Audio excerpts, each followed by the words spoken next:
Good evening, I'm Alex Sudras, and thanks for joining us tonight for Boldmethod VFR Live. It's our second attempt now at ground effect. It's supposed to happen last night, but YouTube Live wasn't cooperating for the first part, so we moved it to tonight. We don't have Corey or Swain, they're both flying right now, so Colin is technical director and he's handling the chat. The entire point is to be interactive, so if you have any questions, throw them out in chat. Colin will work them into our presentation. As I said, we're talking about ground effect today, and it really doesn't make a difference how long you've been flying. It always ends up seeming that there's times when you're floating down the runway. I know I've been flying for more than 20 years, and it still happens to me, typically when we're trying to film something for a video.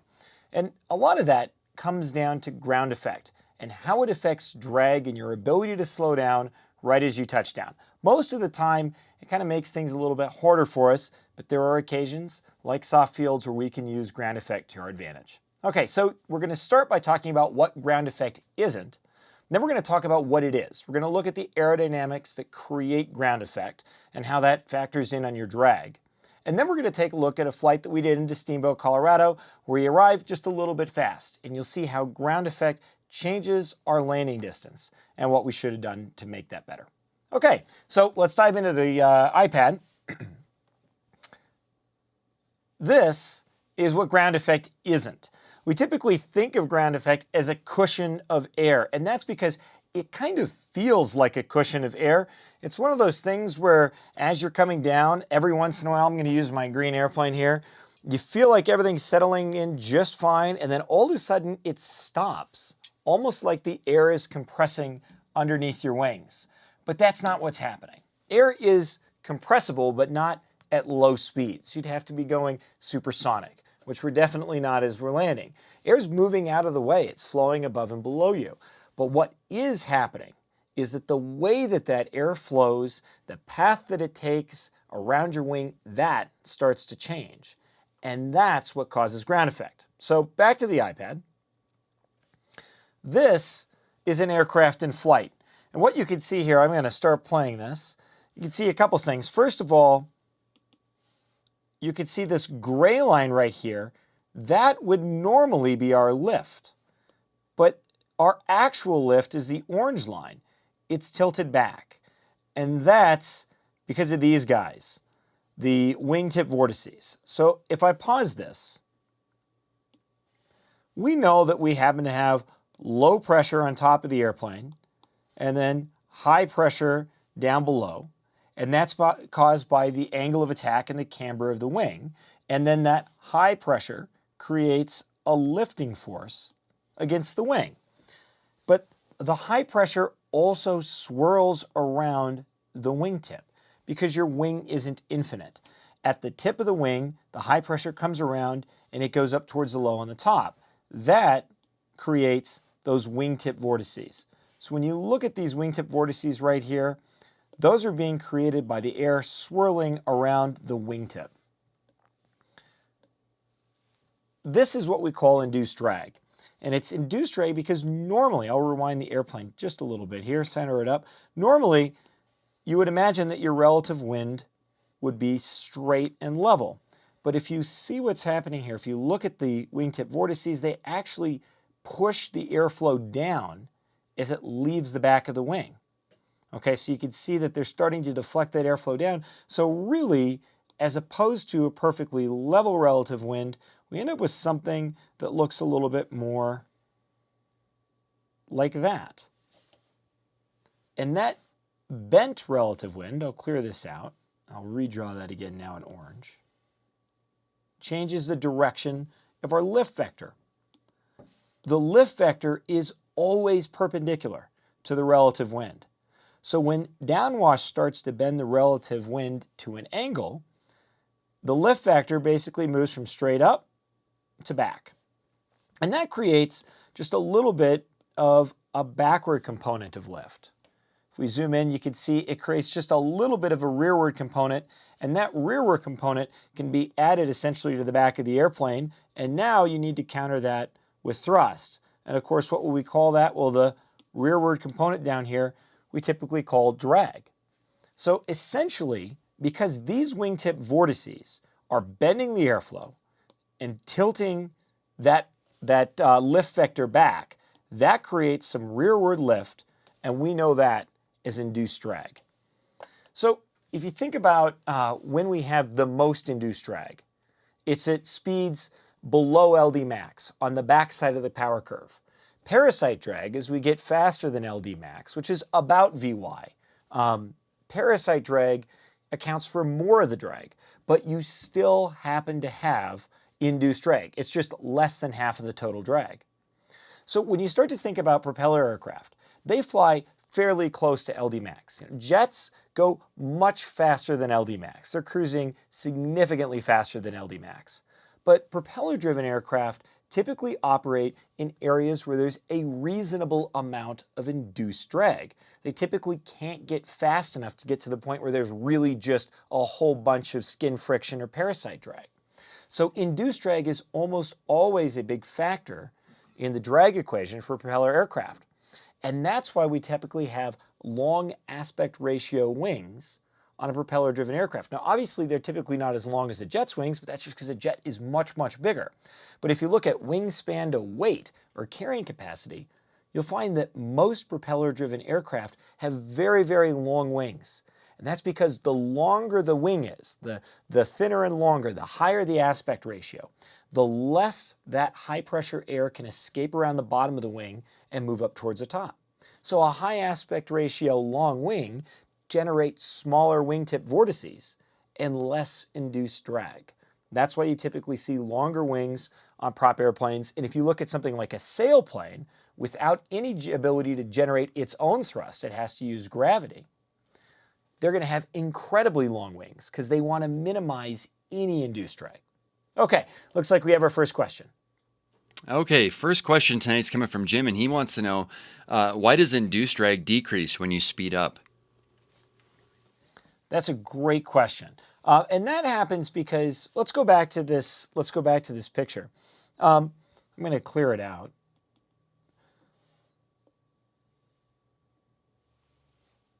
As you go faster, if you think about your angle of attack, and I can't change the angle of attack on this airplane, but I can kind of simulate it, okay? If you're going slow, you have a very high angle of attack. And we're using that pressure difference caused by the air flowing up and over the bottom of the wing, the camber to generate a lot of lift, okay? As we speed up, that angle of attack starts to decrease. It comes down. So now it might go down more towards level. That's a little bit too far, so I'll go ahead and redraw that. There we go. So now our newer angle of attack is lower, and we don't need as much of a pressure differential. And so because of that, the pressure differential, because it's less, you have less force of air slipping around the wingtip and essentially smaller wingtip vortices. So if you think about when we study wake turbulence, because the wingtip vortices that we're talking about here are the exact same kind of wingtip vortices that we talk about when we talk about wake turbulence. Wake turbulence is we have the most wake turbulence. It's an odd way to say it. We have the most wake turbulence when the airplane is heavy, clean, and slow.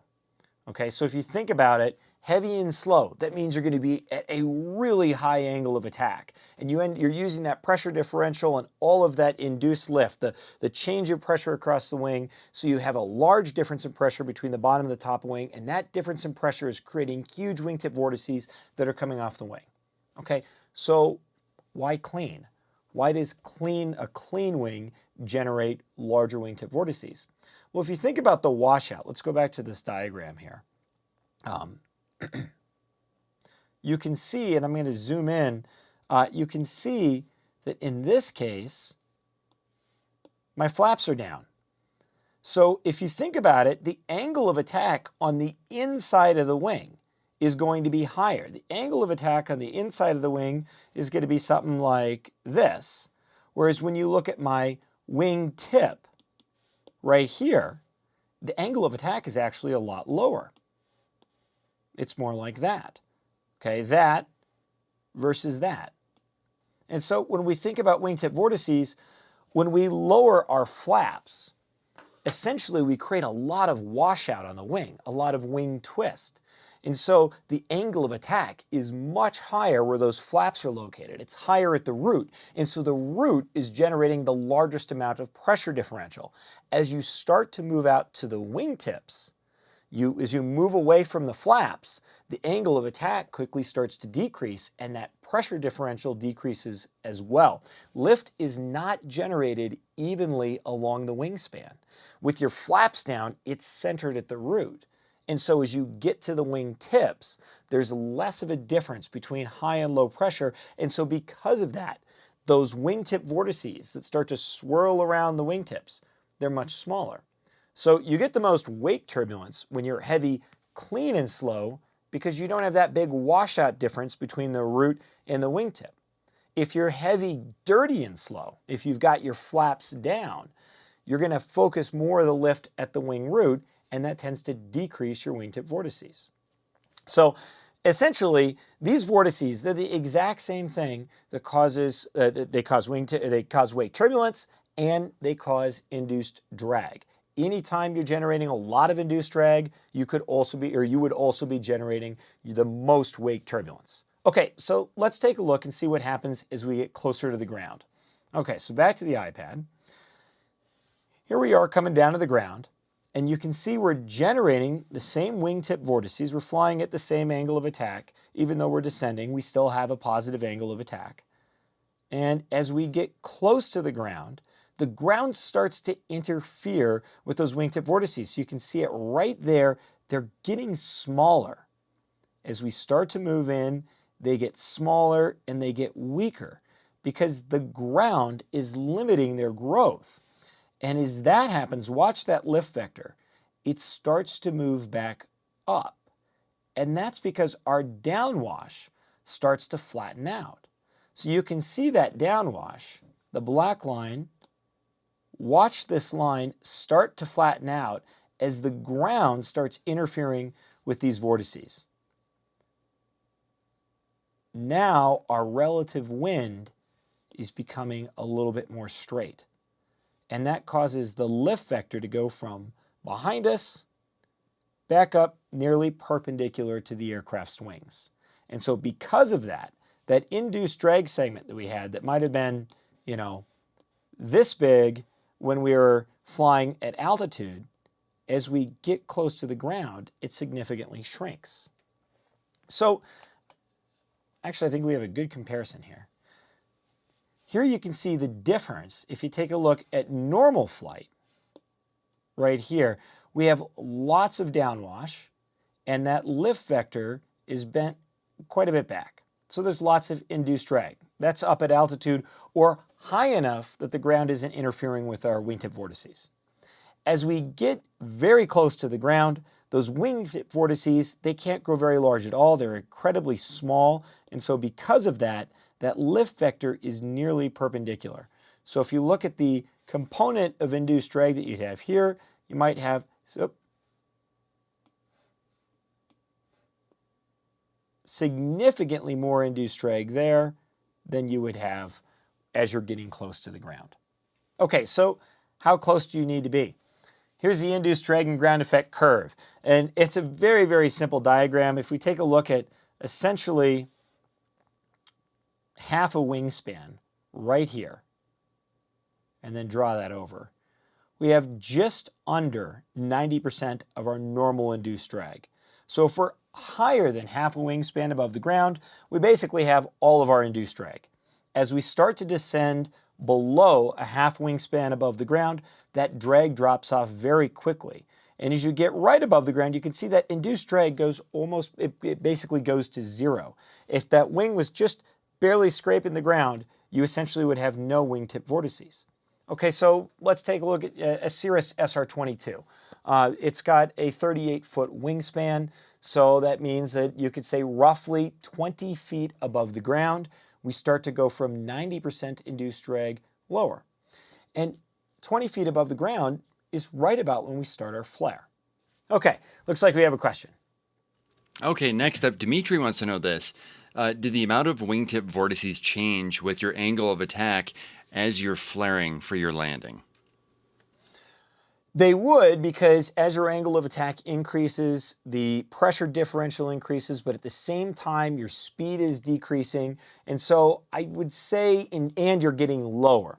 So the reality, Dimitri, is as you descend down, they're going to decrease. Even though you're increasing angle of attack, as you get into the flare, you continue to get lower and lower and lower. And so essentially, they're going to get smaller and smaller and smaller. And so because of that, you're going to continue to have less and less induced drag. And that's one of the problems. We're going to take a look at this in a second, but typically we're trying to increase angle of attack to increase drag. Okay, and if we stayed at the same altitude, increasing angle of attack would absolutely increase drag. So if we're just floating along level, increasing angle of attack will increase drag. But the problem is, as you're getting closer and closer to the ground, that ground effect has a much greater effect. And so drag keeps going down. Let's take a look at the difference between a high-wing airplane and a low-wing airplane, because this is something I know when I was learning, I learned in a 172. My first training aircraft was a Cessna 172 out of Centennial in Colorado. And then from there, I went to the University of North Dakota, and I started flying Piper Warriors and Cadets. So I went from a high-wing airplane to a low-wing airplane. And one of the first things that I noticed is I thought that the Cadet tended to float a lot more. I felt like switching between those airplanes actually made flying a lot more difficult, which was disappointing. For some reason, I was really excited to fly a low-wing airplane, and I found it a little bit more challenging to land. So why? Well, let's take a look at a high-wing and a low-wing. Up top, we have a Cessna 172, and down below, we have a Cirrus SR-22.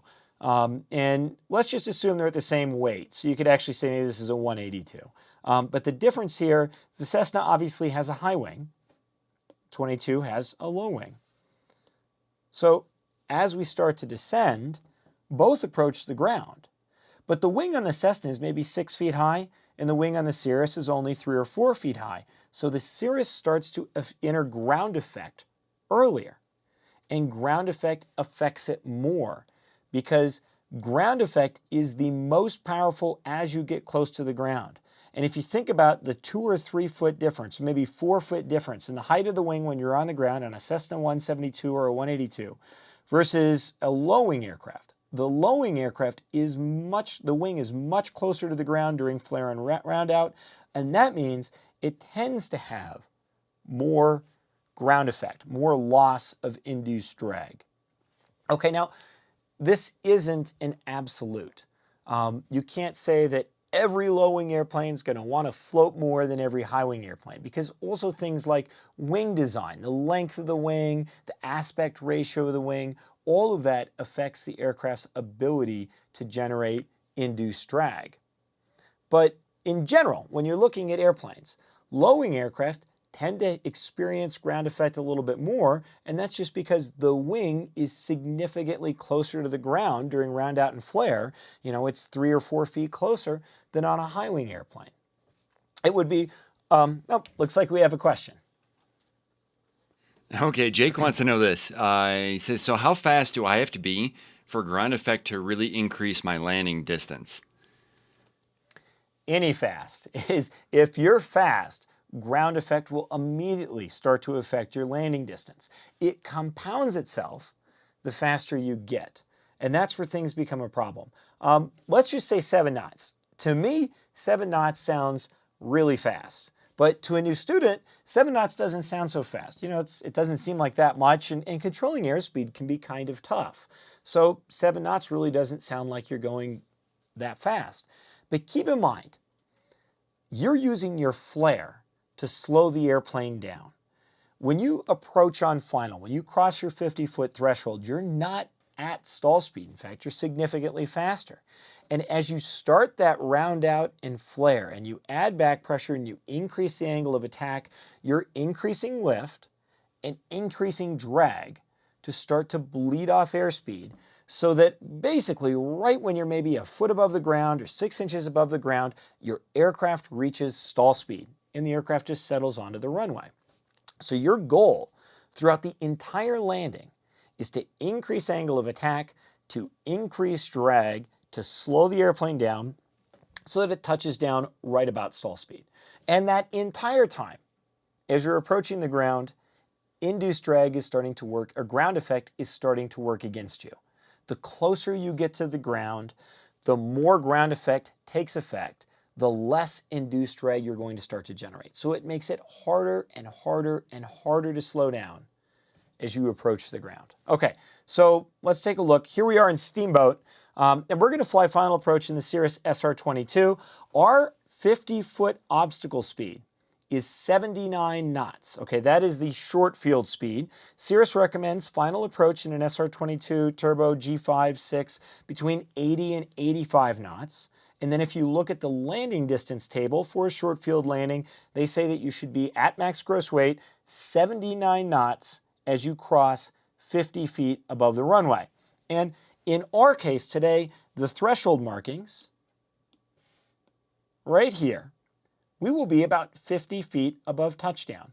So we really want to be 79 knots as the aircraft crosses these threshold markings. I am aiming for the aiming point markers, which is a standard practice. One of the reasons we typically aim for the aiming point markers is the VASI, or the PAPI, if you have one, is calibrated to touch you down right about those aiming point markers. And on most runways, especially with light aircraft, that leaves you more than enough room to roll out.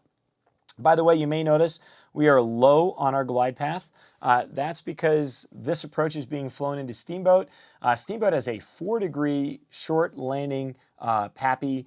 We normally do not follow it. It's developed for aircraft that were coming in, commercial aircraft that came in on a straight-in approach. There was some terrain further outside of the traffic pattern. But if you're flying a normal traffic pattern in Steamboat, you can fly a standard 3-degree glide path. So this is a case where I'm going to ignore the VASI and I'm flying a standard 3-degree path. So you'll notice me a little bit low here.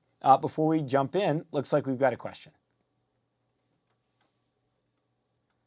Okay, we got a good question here. I thought this would be timely once we watch this video. So the next question is, if I'm floating, should I pitch back up to slow down or just hold it off the runway? Okay.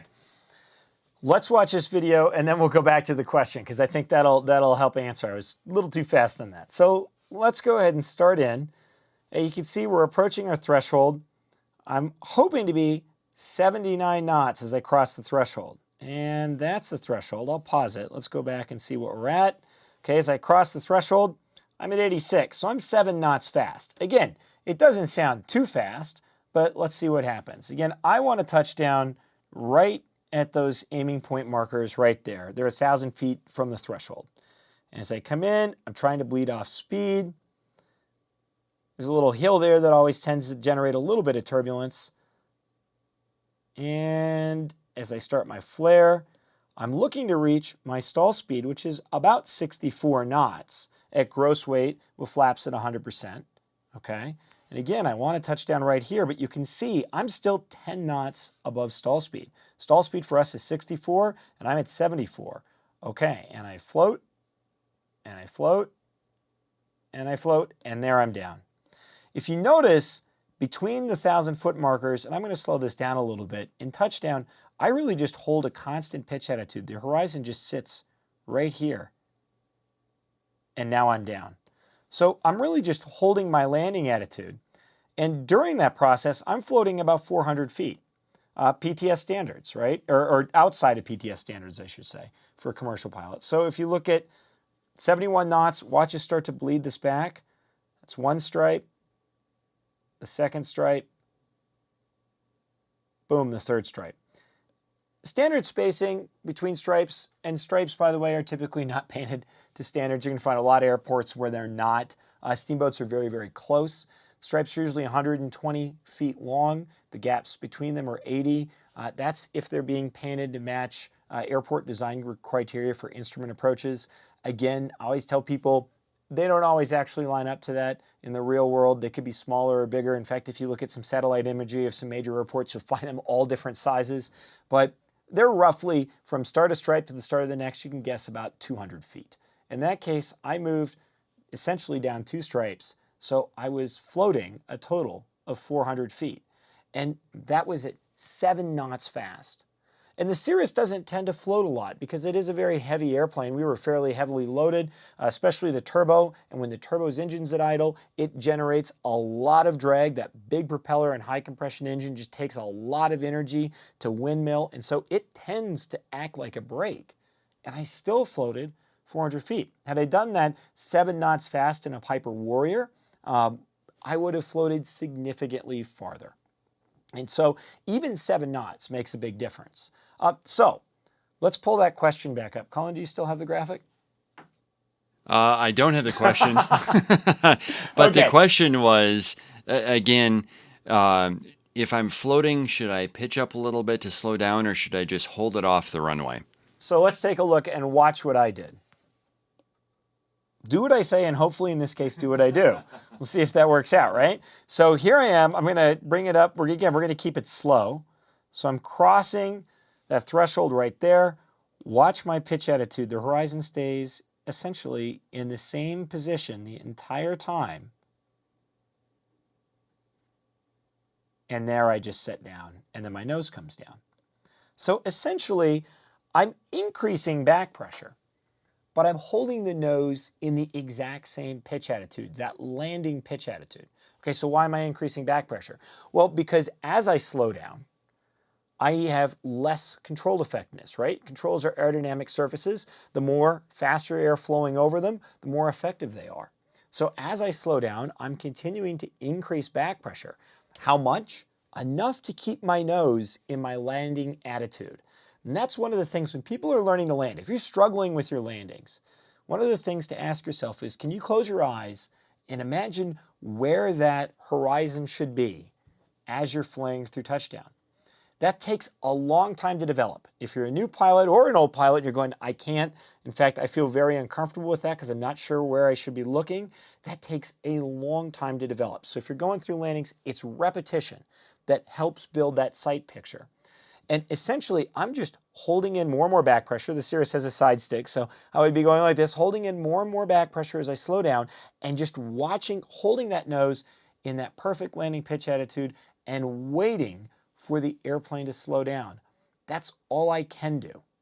If I was to force the airplane down fast, there's a couple things that could happen. Number one, I could touch down in a nose first attitude on the nose wheel, which could damage the nose gear. You could strike the propeller, you could collapse the nose gear, so that's bad. The other problem is that touchdown could occur with too much force, and I could start to enter a porpoise, where the airplane starts bouncing down the runway. So you never want to force the airplane onto the ground.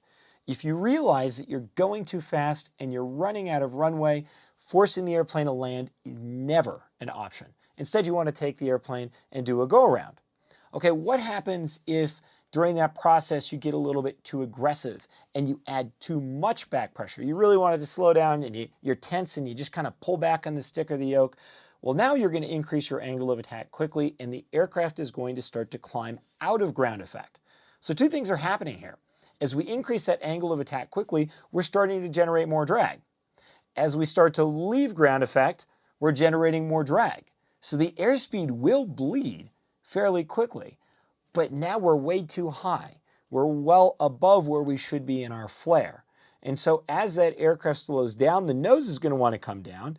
And even if you add back pressure in to keep the nose up, if you end up high enough, you'll generate a high rate of descent and touch down hard.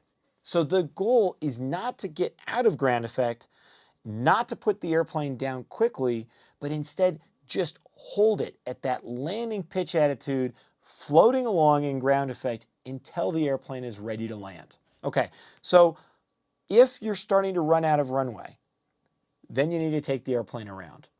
How do you know when? Well, that's something I normally brief when I'm looking in an airport. If we're touching down in Steamboat, there's a runway sign that's halfway down, and if we're not down by that, then I don't have enough stopping distance to safely stop the airplane without aggressive braking. If I need aggressive braking, I'm not going to make that landing. So I pick a point on the runway as part of my briefing, and if I pass that point, it's a go-around. One of the things to keep in mind as you're learning is control that airspeed. As you're coming across the threshold, you want to control that airspeed so that the airplane's not flying too fast, because it can take a lot of distance to recover in ground effect. Okay, looks like we got another question. Okay, next question is this. Is ground effect at night different than during the day due to the sun? Good question. Ground effect isn't different, but surface heating can be different. And actually, we'll flip back over to the iPad real quick. If you take a look at the runway here at Steamboat, it's black asphalt, which tends to generate a lot of heat because it absorbs heat from the sun. You can definitely get some thermals coming off of that runway. So typically, when you're landing on black asphalt and it's very hot, you may feel like the airplane starts to float or balloon. I know there's a few airports in Colorado that really get hot. It's always clear there in the desert. And on a hot day, you'll actually pick up a thermal as you're coming over the beginning of the runway. At night, that asphalt will retain heat, but those thermals start to die off fairly quickly. And if it's cold, you don't get any of the thermals. So really what we're talking about there is just the heat from the sun coming up off the runway. That's what's causing you to float a little bit. And it definitely can be a factor. I mean, even in a heavy airplane, we've noticed on hot days, you'll definitely feel those thermals as you go across the runway. Less on a concrete runway, but it doesn't change ground effect. The ground effect force is separate. Okay, looks like we have another question. Okay, next up, Dave's got a good question here. And this, you were starting to touch on this before. He says, how do I pick a point to go around if I'm floating? I'm flying a 172. Okay, so it comes down to a couple things. Number one, you want to know your touchdown distance. It's good to know your landing distance over a 50 foot. That gives you an idea of whether a runway will typically be long enough, because as I said, we normally come over the runway threshold at about 50 feet. And so, from threshold to stop, that would be your landing distance over a 50-foot obstacle. But I also like to know my ground roll distance. And then I add at least 25% to that. For new students or airplanes that I'm familiar with or contaminated runways, you may want to double that. Okay, so that's how much runway that I need to stop. Then I'll take a look at the airport diagram and I'll look at how long the runway is. So let's just say our landing distance is 1,500 feet.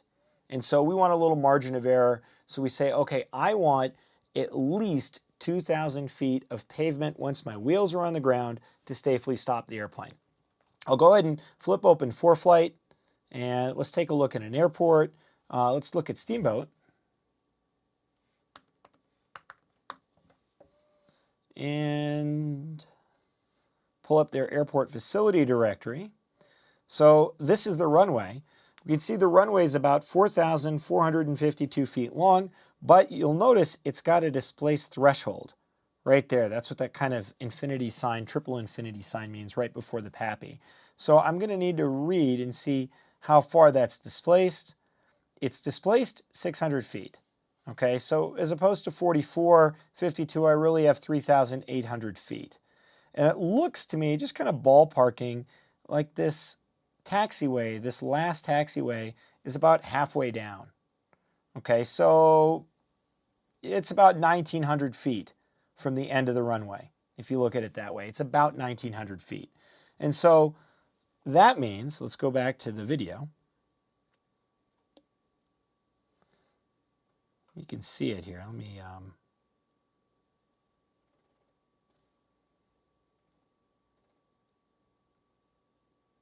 this is the first taxiway we're coming up on. And the second one, you can see, is right here. So that would be just under 2,000 feet. So that would be a good go-around point. If I don't have the aircraft down before that, I'm taking the airplane around. And again, you want to leave yourself with a lot of padding. Okay, that's a good safety rule, always picking a point, but it doesn't do a very good job of generating or kind of creating the discipline to safely touch the airplane down on a specific point. And so when we're practicing, one of the things that I do is I start to monitor my tolerances. Okay, so as opposed to saying, okay, yeah, here's the last point I can safely land, what I'll say is, okay, if I end up floating more than 4 stripes, even though I can safely land, I'm going to take around and do it again. Because one of the key things is, even past the point of certification, when you're just flying out there, we're still trying to maintain that proficiency to control our airspeed and to judge our float and to touch the airplane down. So typically I'll say, okay, yeah, I could float for another 1,000 feet down this runway, but if I float more than 4 stripes, I'm going to take it around. And then I start to bring that in, more than 3, more than 2, and essentially that's how you start to develop that speed discipline. That also gives you a good ability to control your airspeed on final approach. The one thing that I always caution everybody, it's easy to cheat there and to start to drag the airplane in behind the power curve where you're really slow, you're below your published approach speed, and you're using power to keep it in the air, and then you chop and drop. And that's a bad habit. If you were to have an engine failure, you'd end up short.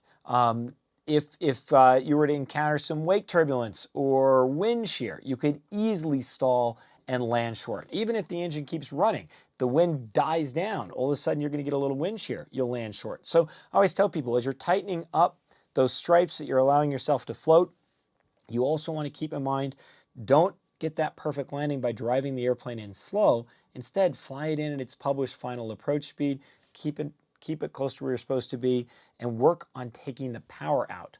Or typically people leave the power in too long, and that can also cause float. Okay, next question. Okay, James wants to know this. How is floating different than ballooning? Good question. Okay, so floating, essentially we're level. If we go back to the iPad, you can see what's happening here. In the float, and I'm going to see if I can draw. Actually, I'll do that. So that's roughly the horizon. And if you look, there are a few changes as I flare, but we stay pretty close. Essentially, the airplane's maintaining its altitude over the runway and just slowing down. If we're ballooning, on the other hand, the aircraft starts to climb back up. And again, a balloon is typically caused by too much back pressure too quickly. And there's a couple reasons that can happen. One of the biggest is your grip on the yoke or the stick. If you're holding the yoke or the stick very tightly, if your arm's clenched, if you feel, you won't even feel like you're tense, but you are tense, it becomes very difficult to move things gently. When you're relaxed, you can make gentle, small movements. So typically ballooning can start to happen when people are nervous and they're tense and they really want to stick the landing and they really end up with a tight grip on the yoke. Another reason you can end up with a balloon, and you pull back too fast and it starts to come up out of ground effect. Another reason you can balloon is typically the airplane isn't correctly trimmed. And this oftentimes happens when people have too much nose down trim. So essentially, if you let go of the yoke or the stick, the nose is going to go down. It's not going to stay in position. And so you're fighting that with your arm the entire time. And if the airplane isn't correctly trimmed, you're using your muscle to keep it in essentially that touchdown flare, and it becomes much harder to control. If you're distracted, you can release the back pressure. If something surprises you, you'll increase the back pressure, and that can cause ballooning. And one thing I always tell people, you can kind of look at your posture in the seat.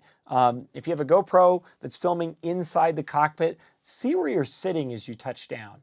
When I get tense, I typically lean forward, and my back isn't against the aircraft seat. Normally, the aircraft seats recline just a little bit. When you're relaxed, you're sitting back in the seat, and that makes it easier to stay gentle on the controls. All those things factor in because essentially all a balloon is adding too much back pressure too quickly, and usually that's inadvertent. We didn't mean to do it. It was just our grip or our tension that caused it to pop up. Okay, next question.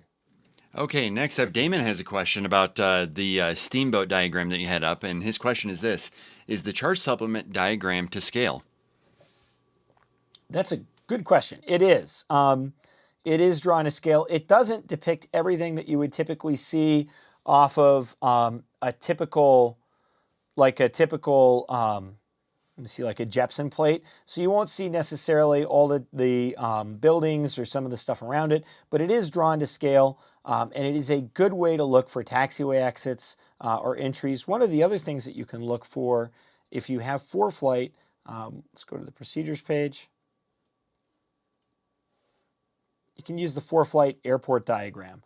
They do a good job of showing things as well. They're a little bit more detailed, and typically that's another good way of seeing where things are. But either one of the two is a good way to figure out what the latest point to land is. And we'll use that even for like, let me pull up, let's take a look at,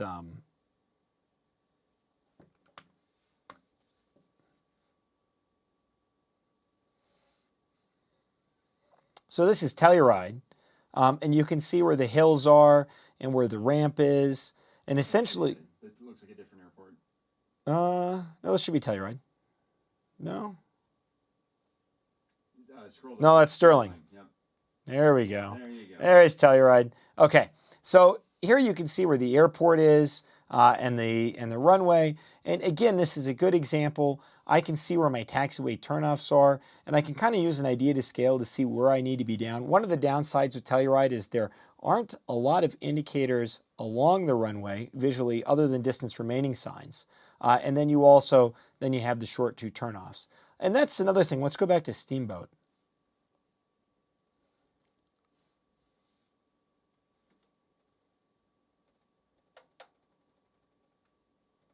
Steamboat does have distance remaining signs.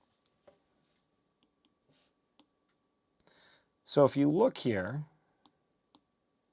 and many airports will have these, this 3 means that there are 3,000 feet of runway remaining. Another good judge, typically, not always, but these aiming point markings are located 1,000 feet from the threshold. So here we've lost 1,000 feet, and you can see off in the distance, I'm going to clear that out. The other ones right there, they're about 1,000 feet from the end of the runway. So once you see those, you have 1,000 feet or less once you cross them to the end of the runway. Okay, next question. Okay, next question is this. When should you change your flap settings if you're going around from a float? Good question. Every manufacturer will give you some, well, on newer aircraft, the manufacturers will give you specific guidance. But typically, on a Cirrus SR-22, on a 172, on most aircraft, first thing you do, you're going to bring your power in, and you're going to bring your pitch attitude up, and you're going to start your climb. You're either going to remove the flaps from full to partial right away. Some manufacturers ask you to do it right away. Others will say remove it once the descent has been stopped. And the Cirrus said you're going to wait till the descent has essentially been stopped. So once the aircraft's leveled out and started climbing, we'll bring the flaps from full to partial. And then as you retract the flaps from partial to clean, typically you're going to wait until you reach your normal takeoff flap retraction speed. So essentially, when your flaps are down at full, as you lower flaps, they increase lift and they increase drag. As you start to drop them from clean down through those first partial flap settings, the first half maybe of flap travel, you're creating larger increases in lift than you create an increase in drag.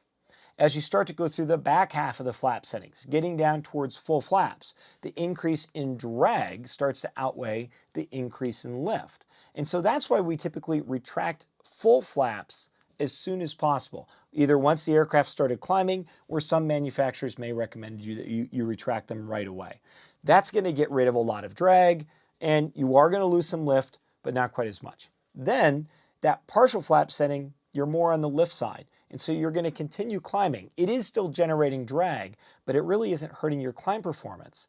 And so essentially, you'll wait until you get past your takeoff flap retraction speed, and then you'll pull those flaps all the way up to clean. If you pull them to clean too early, the change in lift is so great that the aircraft will start to sink or it could stall. And so you'll outweigh the benefit of cleaning up the airplane. Typically what I see is one of two problems. On a go around, people forget to clean up the full flaps, and so we're flying around with a lot of drag and we can't climb. Or another case is on the last half of the flap retraction, we retract them too early and the aircraft starts to sink down. We didn't give the airplane enough time to accelerate. Okay, next question. All right, next up, and we've got time for just a couple more questions here. This is a good one. In ground effect, what happens to the airspeed indicator and altimeter? Do they overestimate or underestimate, or does anything change at all? That's a good question. It has less to do with ground effect, though there is definitely some ground effect because it will affect the flow of air into the pitot tube. But what you'll really find on airplanes is that your airspeed indicator isn't accurate at low speeds. So let's take a look at a Cirrus POH. That's, I think, my best example that I can give you. Let's see, it's in Documents. And 1 second.